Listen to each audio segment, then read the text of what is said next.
Vamos a ver aquí lo que dice el verso 37 del capítulo 2 del libro de los Hechos. Al oír esto, compungidos, o sea, quebrantados, afectados, dolidos de corazón, dijeron a Pedro y a los demás apóstoles: hermanos, ¿qué haremos? Ahora, esta pregunta no significa como no sabían realmente qué hacer, sino más bien estaban pidiendo orientación sobre el mensaje que Pedro acababa de expresar, pronunciar, y estaban quebrantados. Ok, ya entendí.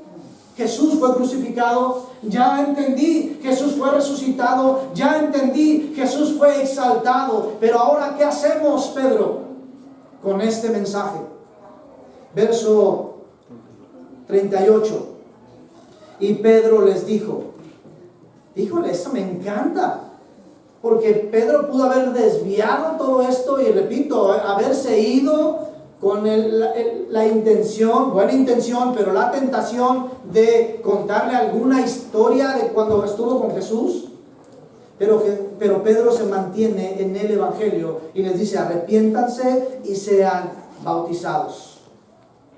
Arrepiéntanse y sean bautizados cada uno de ustedes en el nombre de Jesucristo para perdón de vuestros pecados, y recibiréis el don del Espíritu Santo. Miren, este pasaje pudiera causar un poco de conflicto, porque si lo ves a la luz de Mateo, en donde mismo Jesús, Mateo 28, está diciendo: vayan y hagan discípulos y bautícenlos en el nombre del Padre y del Hijo y del Espíritu Santo. Pero aquí dice que solamente en el nombre de Jesucristo. Tenemos algunas iglesias, algunas doctrinas que solamente bautizan en el nombre de Jesucristo, siguiendo, dicen ellos, las enseñanzas de los apóstoles. Obviamente, mis hermanos, no debería haber ningún conflicto en esto. Han venido algunas personitas conmigo, me dicen: pastor, yo estuve en otra iglesia donde me bautizaron en el nombre de Jesucristo. ¿Aquí me tengo que bautizar en el nombre del Padre, del Hijo y del Espíritu Santo? No, ya estás bautizado en el nombre de Jesucristo, está bien. Estás bautizado en la segunda persona de la Trinidad, que es Cristo Jesús. Ahora, si alguien de aquí que fue bautizado en la Trinidad, Padre, Hijo, Espíritu Santo, va a otra iglesia donde solamente se practica este bautismo y te dicen: ¿sabes qué? No, tu bautismo no vale. Tienes que volverte a bautizar en el nombre de Jesucristo. Mis hermanos, no hace falta meternos tanto.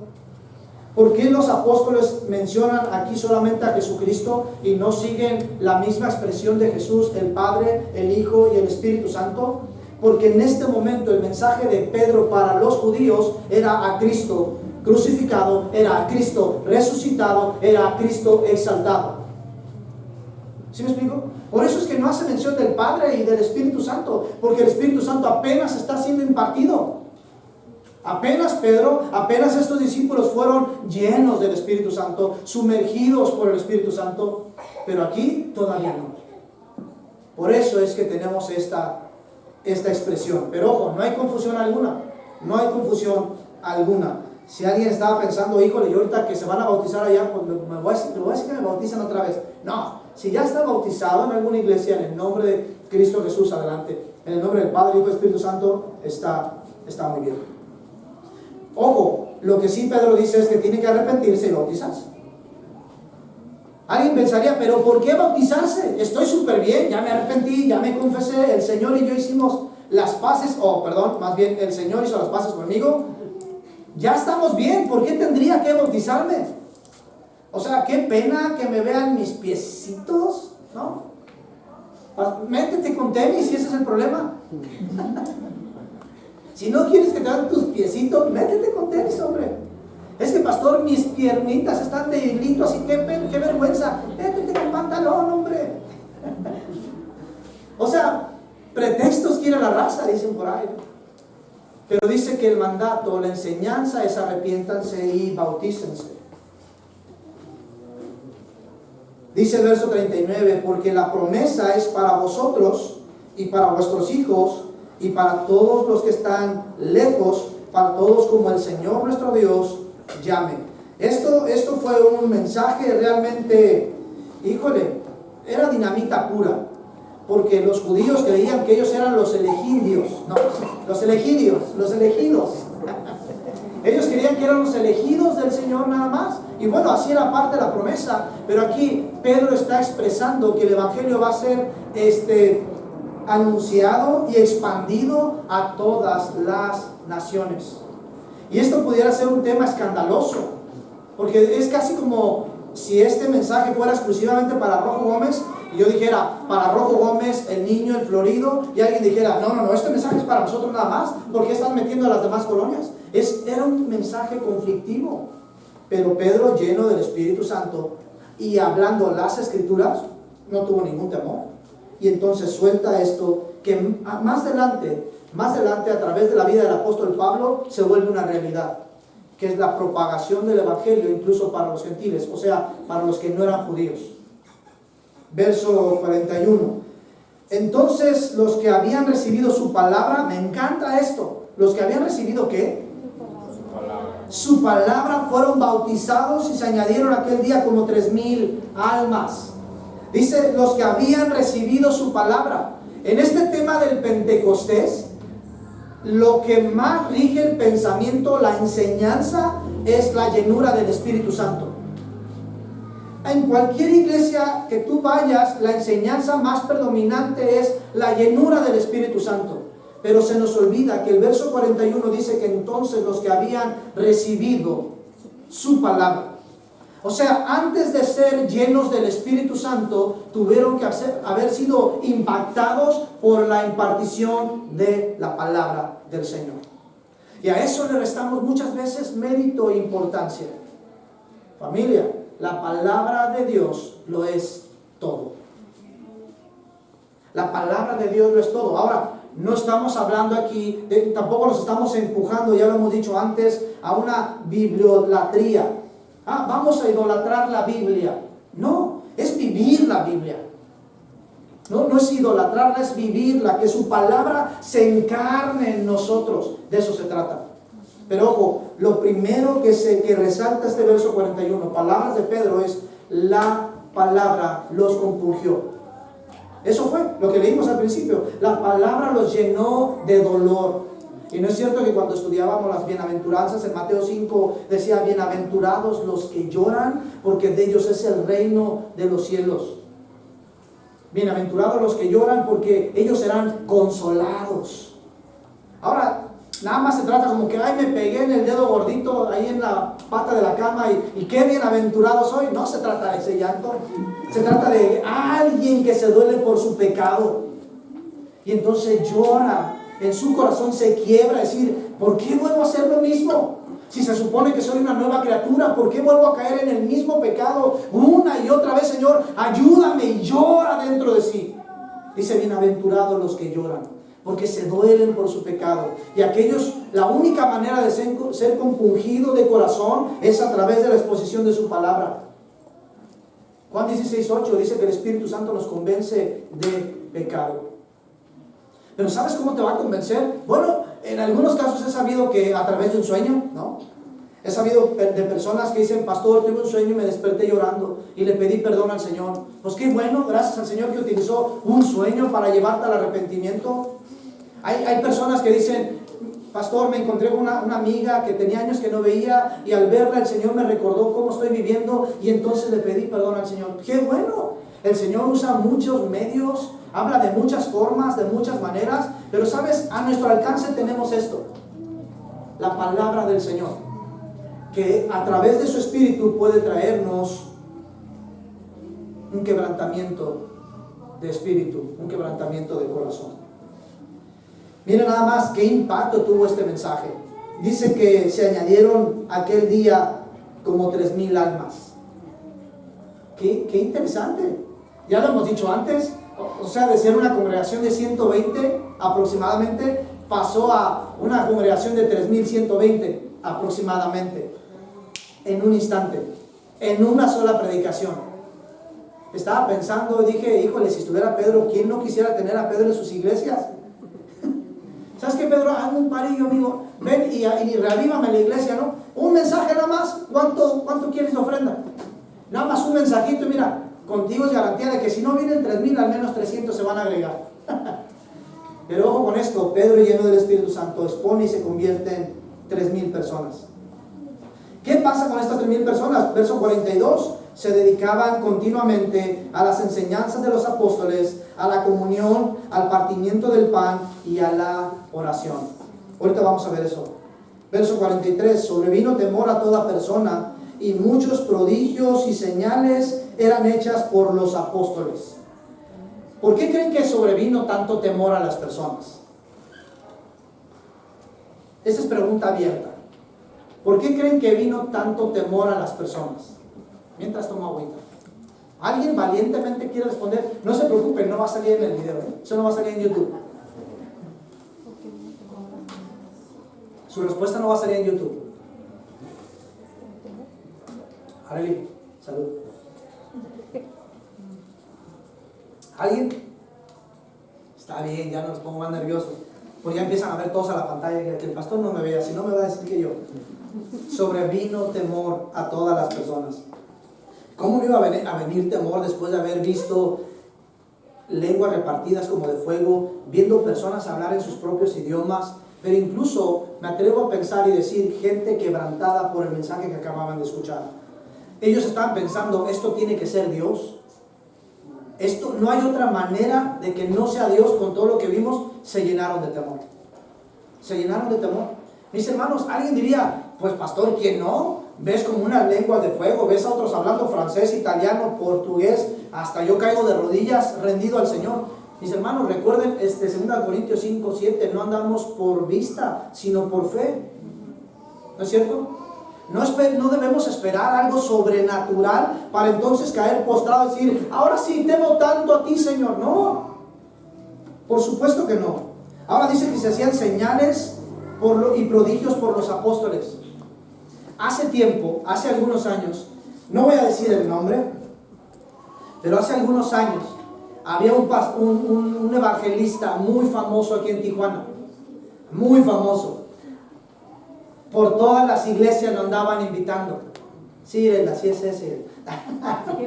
Por todas las iglesias en Tijuana, en Mexicali, en Ensenada, Rosarito, lo traían para todos lados. Total que un hermano que conozco me dice, pastor, conozco, es mi amigo, tal evangelista, poderosísimo en prodigios, milagros, enseñanza, bla, bla, ¿por qué no lo traemos para la iglesia? Y le dije, ¿sabes qué? Tráelo para platicar con él. Pues sí, vino. Y me acuerdo que estábamos una mesita ahí en el centro. Y entonces él se sienta y le digo, mi hermano, pues solamente te he visto en muchos videos, he visto lo que Dios está haciendo a través de tu vida, papás. Me dijo, sí, pues el hermano me dijo que quería que viniera y a predicar y que esto y que lo otro. Le dije, bueno, eso estábamos por verlo nada más, pero quería conocerlo. Y la pregunta que yo le hice, desde mi entendimiento y mi perspectiva, fue una pregunta simple. Yo le dije, ¿qué predicas? Mi pregunta era basada o esperando una respuesta como toda la escritura. Algo así, ¿no? Desde Génesis hasta Apocalipsis, toda la escritura. La respuesta de este hombre me sacó de onda. Y me dice, yo predico lo que tú quieras. Yo dije, caray. Ahora me dice, fíjate, todavía me dice, ahora si la gente no cree, pues hacemos 2, 3 milagros para que crean. Yo dije, este amigo anda bien extraviado. Pues qué chido que lo andan trayendo de viaje en viaje, pues allá las iglesias que lo están parando, ¿no? Yo dije, no, yo no voy a soltar ningún billete para, pues estas tonterías me las aviento yo, pues ya gratis, ¿no? Le dije, híjole, ok. Le dije, pues mira, el domingo tenemos servicio, ¿qué te parece si vienes y nos acompañas nada más ahí sentado y ves la forma en que hacemos iglesia? Y pues después, mientras oramos, fíjate lo que dije, en esta semana ora tú al Señor y que Él te indique si tienes que venir a esta iglesia a predicar y que Él me indique a mí si tengo que invitarte a predicar. ¿Qué te parece? Ya que nos veamos, me dices lo que te dijo el Señor en la oración, te digo lo que me dijo el Señor en la oración, y si estamos de acuerdo, es de Dios.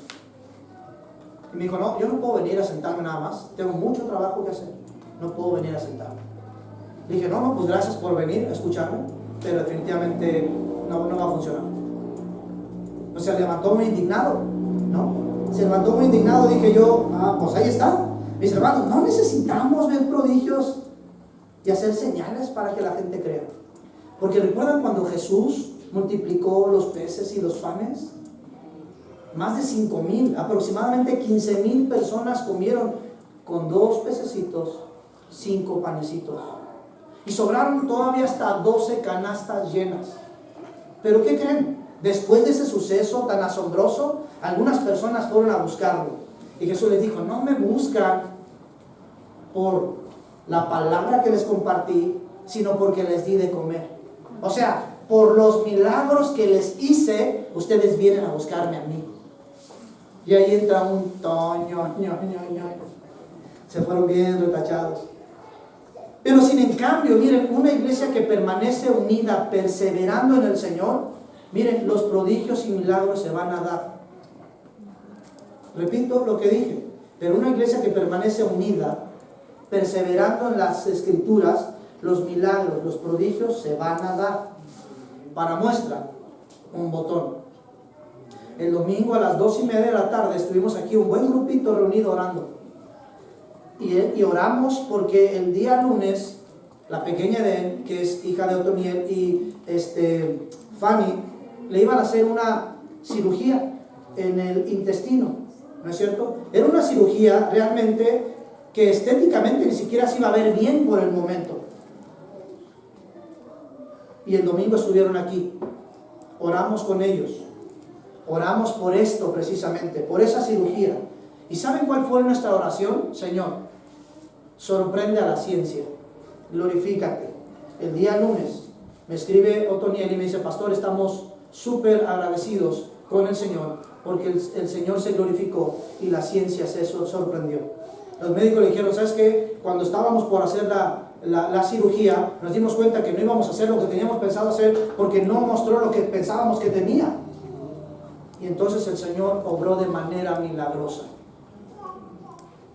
Una vez más, estuvimos orando aquí por el pequeño Mateo, el sobrino de nuestro amigo Dylan. Y entonces me escribe al día siguiente y me dice: pastor, las oraciones ya dieron fruto. El niño salió de crisis y lo están atendiendo ahora ya un especialista. Eso es, sin que uno esté promoviéndose. Es que el hermano tal oró por mí, y es que cuando el pastor pasó y su sombra, no debería. Digo, gloria al Señor por las personas que está utilizando en estas cosas, pero no deberíamos estar tan necesitados, tan dependientes de eso. ¿Cuántos dicen ouch? Digo amén. Dice el 44, todos los que habían creído estaban juntos. Y miren, nada más hasta lo puse con negritas, ¿no? Todos los que habían creído estaban juntos. Dígalo conmigo, ¿todos? Oye, paréntesis antes de que sigan. Me acordé de cuando estábamos haciendo los votos ayer, así. Repitan después de mí. Ok, si cierra paréntesis, todos los que habían creído estaban juntos. ¿Escuchó? Todos los que habían creído estaban juntos. Miren, créame que a mí no me sorprende cuando la gente no viene a la iglesia. Me empiezo a preocupar cuando yo digo: oye, ya se emborracharon estos compas. Apenas platicaba con una hermanita y me decía: ¿sabes qué? En uno de estos domingos no pude venir porque me fui, me quedé dormida hasta las 11 de la mañana porque me cambiaron el horario laboral. Estoy entrando a las 3 de la mañana, saliendo hasta las 5 de la tarde, me parece. Bueno, se supone que su horario es hasta la 1, pero mucho trabajo. Y dice: y me quedé dormida hasta las 11 de la mañana. Yo le dije: ¡qué rico! ¡Qué delicioso! Miren, nuestro amigo Vidal, su familia acaban de regresar de unas riquísimas vacaciones allá por Puerto Vallarta y no sé dónde andaban. Están más antojados ustedes. Y saben una cosa, me gozo con esas cosas. Hay personitas que me escriben: pastor, no vamos a poder asistir a la iglesia porque vamos a ir al parque de Morelos, porque vamos a ir a la playa. Yo digo: está bien, pero sabes, ahí les va. A veces, ¿cuál es un tanto como mi dolor y mi conflicto? Que a veces uno no va a la iglesia y no hace nada con la familia y se queda nada más uno baquetoneando en la casa, nada más él o ella. Yo digo, si se van a quedar en casa, al menos que valga la pena en familia, en matrimonio, quedarse en casa. O sea, hace que sáquenle un buen provecho. Pero ¿qué pasa cuando ya has faltado demasiado? Que cuando realmente entras en una crisis, hay una necesidad urgente, clínica, de salud, económica, laboral, lo que sea, pues ya ni modo, amigo, pues se te va incrementando, ¿no? Pero dice que los que creían estaban juntos. Estaban juntos. Yo creo que si te sientes parte del cuerpo, deberías estar juntos al cuerpo. Y tenían todas las cosas en común. O sea, esta palabrita de tenían todas las cosas en común también significa en acuerdo. Tenían todas las cosas en acuerdo. Yo sé que alguien va a querer levantar la mano y decir, pastor, eso es imposible. Que estemos todos en acuerdo. Bueno, precisamente no necesariamente tiene que ver o significa que todos deberíamos caminar con un sentimiento igualitario, pero al menos sí con un pensamiento. El sentimiento se puede partir en dos. El sentimiento se puede dividir, pero el pensamiento debe ser el mismo, unánime, en un mismo acuerdo. Dice el 45, vamos aterrizando, vendían todas sus propiedades y sus bienes y los compartían con todos, según la necesidad de cada uno. Miren nada más que bonito, ¿no? Vendían todas sus propiedades y sus bienes y las compartían con todos. Gracias, de verdad. Gracias. Dylan me mandó un mensaje, más bien la hermana de Dylan me mandó un mensaje la semana pasada diciendo, pastor, gracias a todos los que apoyaron económicamente para la atención médica de mi pequeño Mateo. De verdad, yo sé que ha habido muchos gastos, todos tienen gastos, todos tenemos gastos, pero el que hayan estado dispuestos todavía la semana pasada a dar dentro de lo que ya habían dado, gracias, fue de mucha bendición. Y esto es una muestra. Dice el 46, día tras día continuaban unánimes en el templo y partiendo el pan en los hogares, comían juntos con alegría y sencillez de corazón. Ojo con lo que voy a decir aquí, familia. Para crear acuerdos, que es lo que decía hace un momentito, para crear acuerdos es necesario crear confianza. Y para crear confianza necesitamos pasar tiempo con las personas de la iglesia. No es cierto que dices, es que yo siento que no puedo confiar en él o en ella. Claro, es difícil, es imposible confiar en alguien que no conoces. Para que tú puedas depositar confianza en alguien necesitas conocerle. Y para conocerle necesitas pasar tiempo con él o con ella. Va lo mismo en el cuerpo de Cristo. Me encanta esta palabra de unánimes.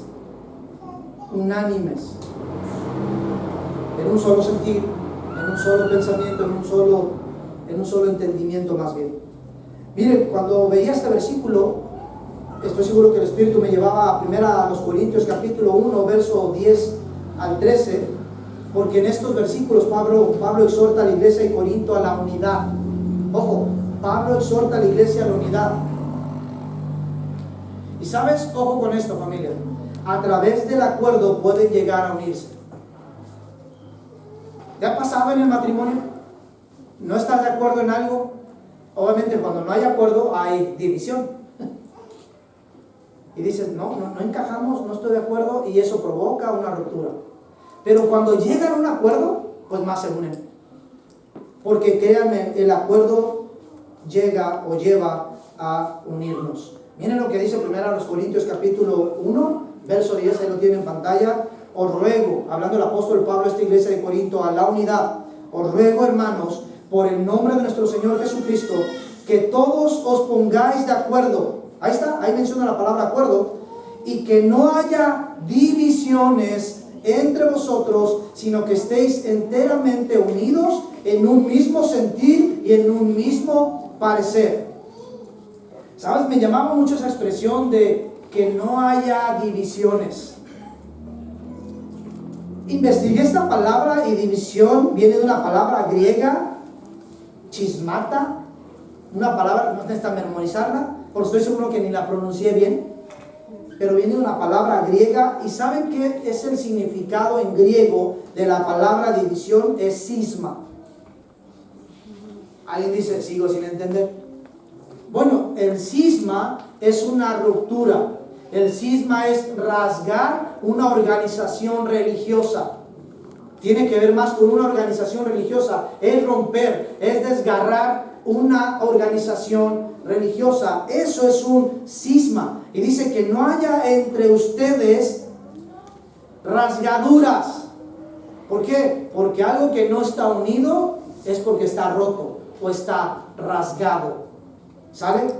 Vamos al último versículo 47. Alabando a Dios y hallando favor con todo el pueblo.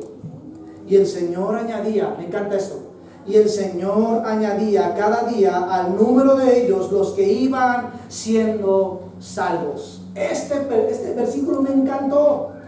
Dice que el Señor añadía cada día al número de ellos. ¿Al número de cuáles? ¿De los 120 o de los 3120? Te digo una cosa, al número de los 3120. Porque en unos capítulos más adelante vamos a ver que la iglesia crece de 3120 a más de 5000 miembros. Así que familia, dice que el Señor añadía cada día al número de ellos, pero me encanta esto, los que iban siendo salvos, no solamente simpatizantes, no solamente invitados, los que iban siendo salvos. ¿Por qué? Porque la membresía de la iglesia no consiste en inflar los números. No se trata de eso. No se trata de tener una iglesia rebosante para que entonces nuestras fotos en Facebook se vean increíbles. Oye, no juegues, ¿qué está pasando en esa iglesia que se ve llenísima? ¿Sabes? Hay iglesias, mega iglesias, en donde hay cientos, miles de personas y no hay unidad, y no hay exposición de la palabra, y no está Cristo.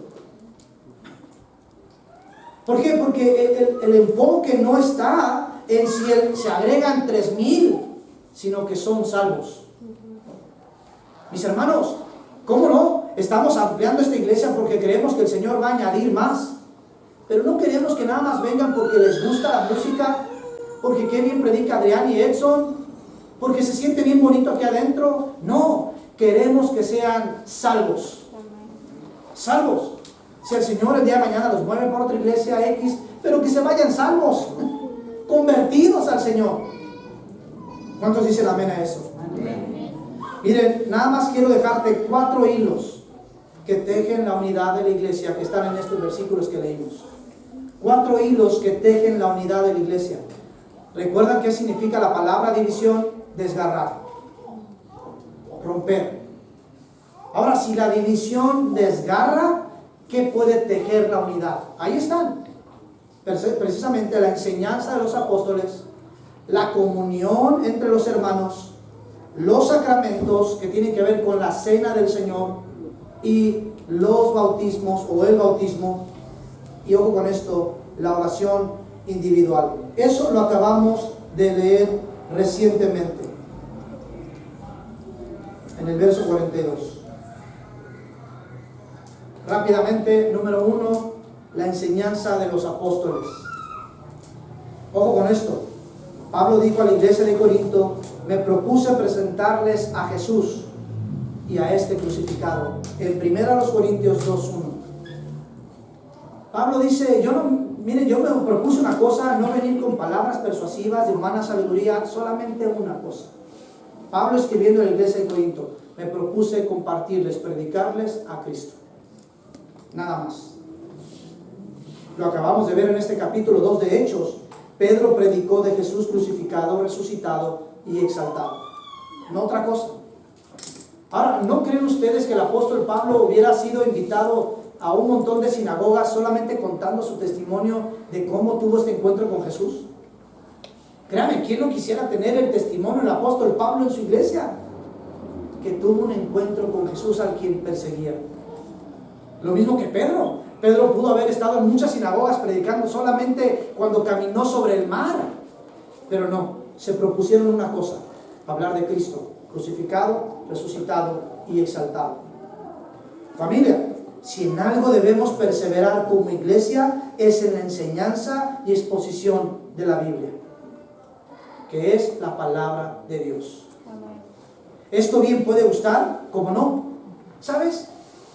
Esto incluso, el hablar de la Biblia empieza a volverse ya no tan atrayente, ¿eh? Porque dicen, es que la Biblia es muy ofensiva. Tiene versículos muy fuertes. Claro que sí. Y ya sabes que allá son muy bíblicos, mejor me voy a otra iglesia donde haya un poquito más de ambiente.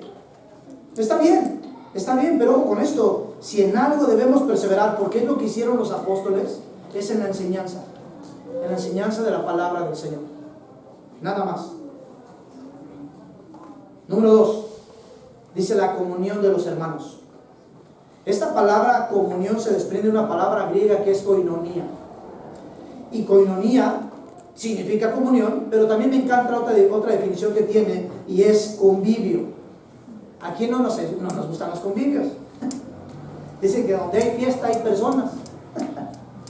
Como no, nos encantan los convivios. Ayer tuvimos un convivio muy bonito. Y esto significa koinonía, comunión y convivio. Ojo con lo que voy a decir, familia. La comunión de la iglesia es la evidencia de la unidad de la misma.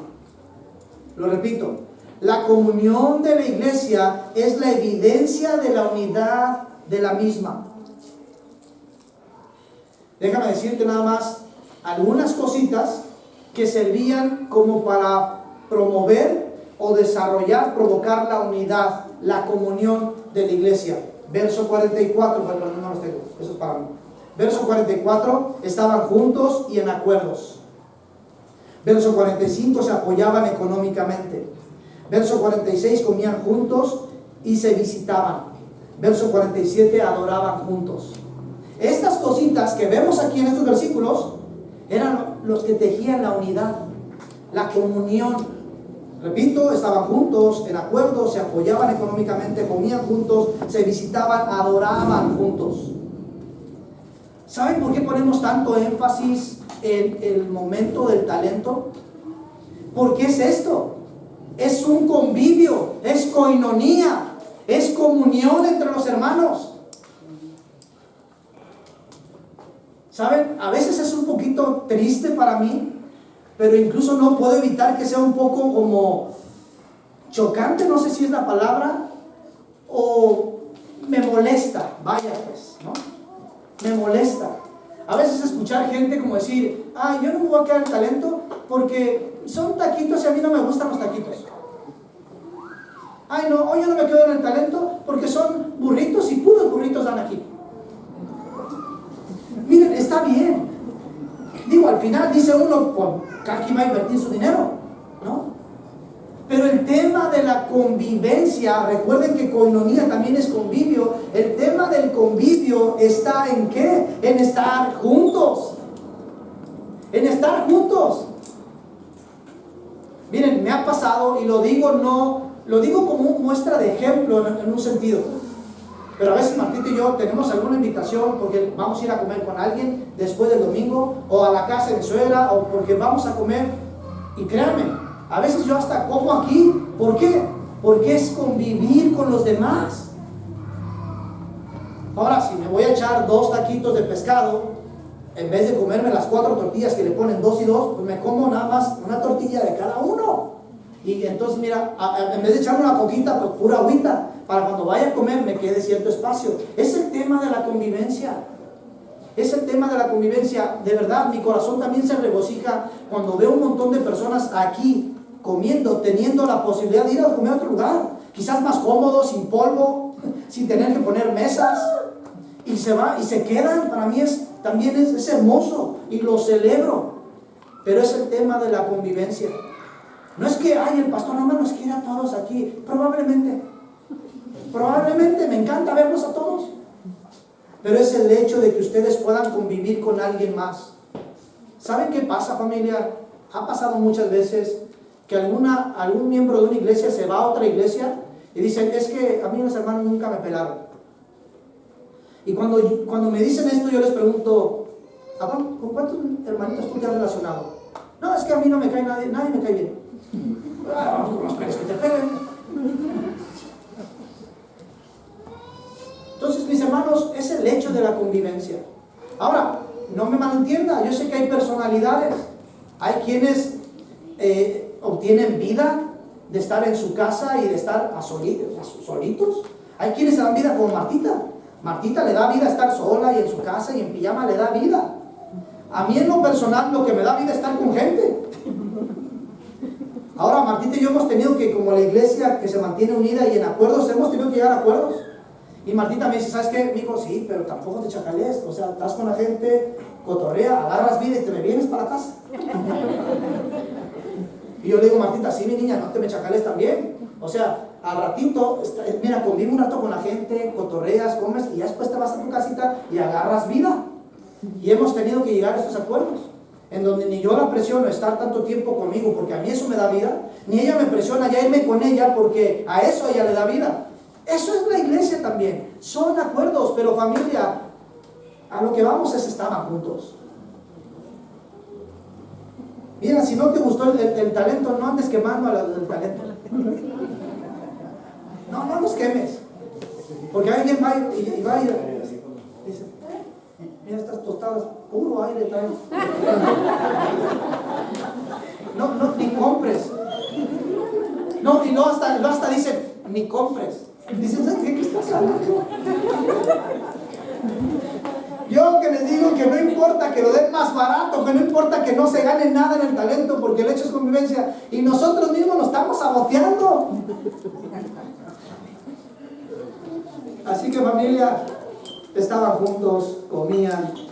No sé si todas las personas ahí en la iglesia primitiva, todas cocinaban muy bien, pero estoy seguro que también había quejas.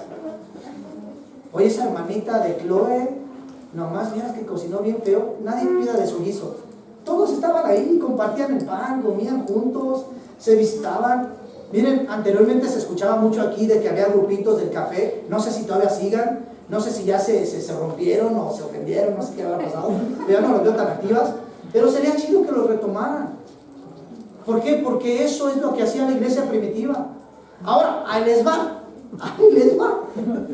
En esos grupitos, dice el verso 47 que adoraban juntos.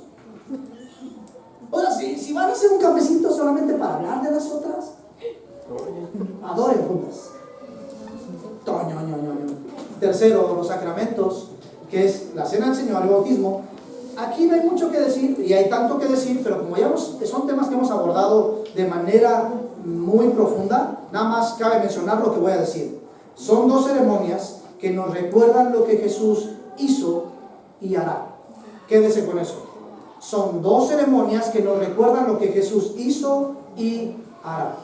Así que la próxima semana que vamos a tener cena del Señor, en lugar de preguntarse por qué hacemos esto, recuerde, es una forma de recordar lo que Jesús hizo en la cruz por usted, por mí, y lo que hará. ¿Qué hará? Volverá.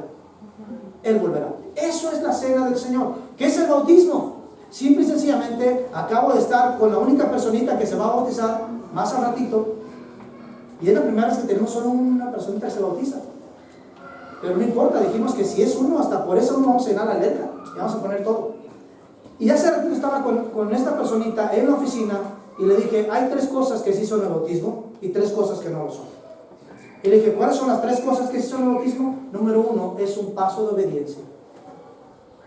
El Señor Jesús, siendo Jesús, se bautizó. Siendo el Hijo de Dios, se bautizó. Oye, cuanto menos nosotros. Número 2, es una confesión pública de tu amor por Jesús. Le pregunto yo a esta personita, ¿a qué edad recibiste a Jesús como tu único y suficiente Salvador? Y él me dice, a los 8 años. Yo dije, ay, qué bonito que lo pueda recordar. Yo creo que si a mí me preguntan cuándo recibí a Jesús en mi corazón, yo siempre digo que yo lo recibí ya como a mis 28 añitos por ahí. Porque anteriormente iba a la iglesia cristiana, y me decía cristiano. Pero del dicho al hecho. Y resulta que me dice, a los 8 añitos recibí a Cristo en mi corazón. Qué chido, qué bonito. ¿Sabes? A tus 8 añitos, pocos sabían quizás en tu familia que había recibido a Cristo, nadie más. Pero ahora, mientras tú estés en las aguas bautismales, las personas que estemos ahí y te vamos a ver, estamos siendo testigos de que tú le has entregado tu vida a Cristo y Él mora en ti. Eso es el bautismo. Cuarto y último, la oración individual. Pero lo puse ahí como individual y colectiva, Miren, ojo con lo que voy a decir, ya estamos por finalizar. Alguien ha dicho que las marcas de una iglesia fuerte son ojos llorosos, rodillas dobladas y un corazón quebrantado. No sé quién lo dijo, pero lo leí. Y tal como lo leí, lo transcribí. Alguien dijo que las marcas de una iglesia fuerte son ojos llorosos, rodillas dobladas y un corazón quebrantado. ¿Saben por qué hemos mantenido por más de un año, un servicio especial de oración y adoración el último domingo de cada mes? Porque consideramos que la oración es importante. Pero sabes, cuando leía este punto, cuarto punto de la oración, y de la oración individual y también colectiva, el Espíritu Santo me compungió de corazón. ¿En qué sentido? Yo dije, aquí en la iglesia hay un cuerpo de líderes, hay un equipo de trabajo, con los que me he reunido solamente para dialogar algo, para discutir algo, pero pocas veces nos hemos reunido para orar. Y en ese momento dije, Dios, si le diera más importancia a la oración que a la resolución misma de conflictos. Estoy de acuerdo que orando tú solucionarías el conflicto. Y entonces el Señor me quebrantó y me dijo, Abraham, ora más, y lleva a tu equipo a orar más. Y dije, bueno, mis próximas reuniones con mis líderes serán de oración. Pero esto va para los mismos, los que tienen un equipo de trabajo. Normalmente nos reunimos para convivir y para planear, pero muy pocas veces para orar. Así que quiero invitarlos desde aquí, a los que tienen un liderazgo y tienen gente trabajando, sirviendo junto con ustedes, reúnanlos para orar. Escuchen esto: el hombre que vive en comunión con Dios y con su iglesia comenzará a orar indudablemente, porque si habitan en Dios y Dios en él, desearán lo mismo que Dios. Y lo que Dios deseaba era comunión con su Padre constantemente. Repito, el hombre que vive en comunión con Dios y con su iglesia comenzará a orar indudablemente, porque si habitan en Dios y Dios en él, desearán lo mismo que Dios desea. El pastor John MacArthur, que murió hace unos meses, que partió con el Señor, dijo esta frase que atesoré en el corazón. Él dijo lo siguiente: una oración no hace una vida de oración. Simple, pero muy duro. Una oración no hace una vida de oración. Que te levantes en la mañana y digas, Señor, gracias por este día, no hace una vida de oración. Hay que orar constantemente. En la mañana, en la tarde, en la noche, en la madrugada, mientras conduces, mientras trabajas, mientras escribes, mientras lees, mientras esperas, mientras estás en medio del fuego, de la lucha, de la prueba, de la tristeza, del dolor, de la duda, del quebranto. Ora, ora. No es orar antes de que venga la prueba. Ora. No es orar mientras, después. Ora en todo tiempo. El pastor John MacArthur dijo, tengo tantas cosas que hacer hoy, pero no las voy a poder hacer si no oro mis 3 horas previas al trabajo. Familia, hay que orar. Hay que orar. De manera individual y de manera colectiva. De manera individual, de manera eclesial. Hay que orar. Por último, ¿cuál es el resultado de la unidad? Verso 47, verso B. Y el Señor añadía cada día el número de ellos, los que iban siendo salvos. Ahí está. La unidad de la iglesia es una herramienta para la salvación de las almas y para la expansión del Evangelio.